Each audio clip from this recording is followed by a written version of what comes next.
Picture a crowded coffee shop. You order a drink, sit down, and connect to the free public Wi-Fi.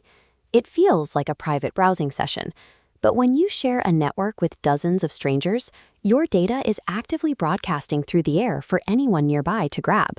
To an ethical hacker, or a malicious one, that local network is a gold mine. Using tools called network analyzers, they set up a digital wiretap.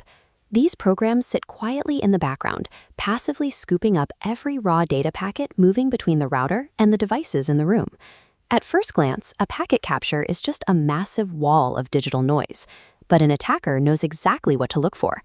They simply apply a filter to isolate HTTP traffic, specifically hunting for something called a post request.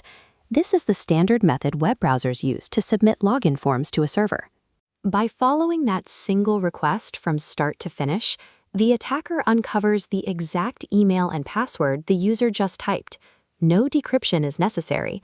The credentials sit right there in raw, readable text, completely exposed to the interceptor.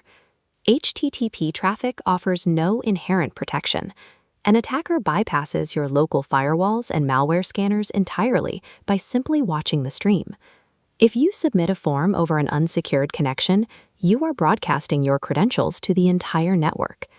To understand why the web was built this way, we have to look back to 1989.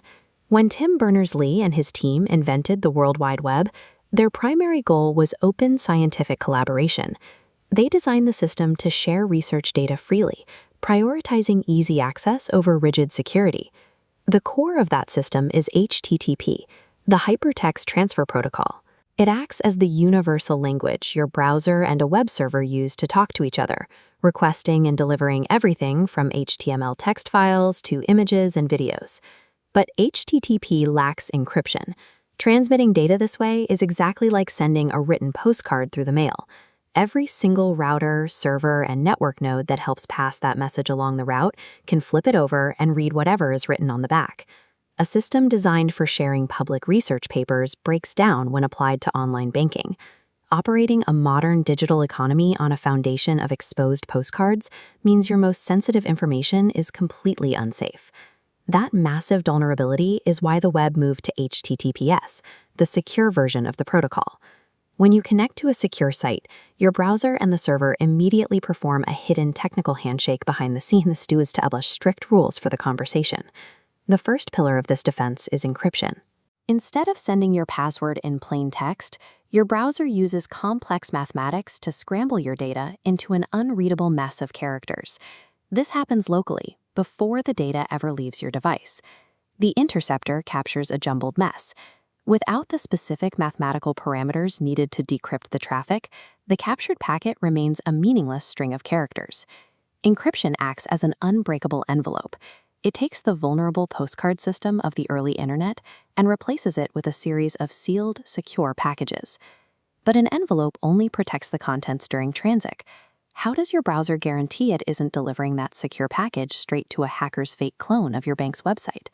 That brings us to the second pillar, authentication. Servers prove they are the real deal by presenting a digital certificate. Think of this like a passport for the website. These certificates are issued and cryptographically vouched for by a trusted third party known as a certificate authority, ensuring you are talking to the correct server. Finally, we have data integrity. Even if the package is sealed and the destination is verified, a malicious node on the network might try to alter the data mid-flight, perhaps slipping malware into a file download. HTTPS uses a mathematical signature to verify the exact state of the data, and if even one byte has been altered, the protocol blocks the injection and severs the connection. Together, these three pillars form a complete, robust defense. Your data remains hidden, the destination is authenticated, and the contents arrive unaltered. Sometimes that initial handshake fails. A website might present an expired certificate, or a self-signed ID that lacks the backing of a verified certificate authority. When that happens, your browser knows something is wrong.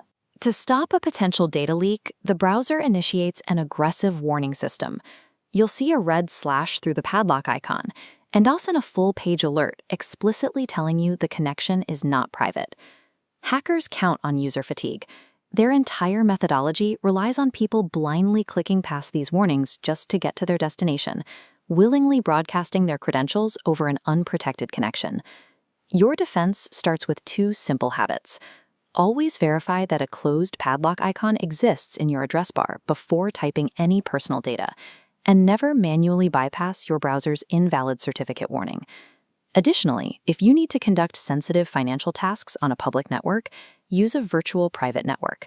A VPN forces an encrypted tunnel around your entire connection, adding a protective layer even if the local network is hostile. Digital safety is built on these foundational mechanics. Recognizing how data moves from point A to point B is the first step in identifying a vulnerable connection before you ever hit submit. If this breakdown helped you see the web a little differently, subscribe to the channel for more deep dives. Let me know in the comments which cybersecurity topic we should deconstruct next.